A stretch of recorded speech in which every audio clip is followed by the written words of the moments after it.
There he is. How you doing?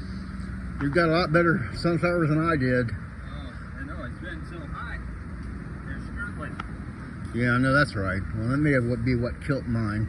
I just planted some more, so hopefully they'll come in and they'll cool off, and then they'll kind of get Oh, you took out the ones that were behind? Yeah, those single stems, and they just didn't do very well.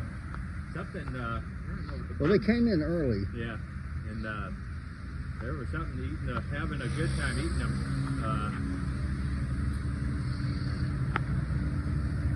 Yeah, so hopefully get some more before fall sets in.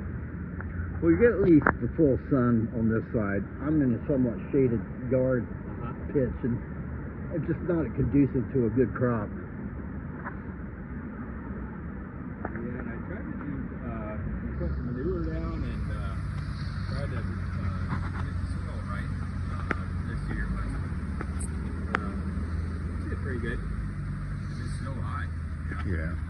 And I'm working in clay without a whole lot of, you know, I'm not going to do a whole lot of soil rehabilitation in a rented apartment.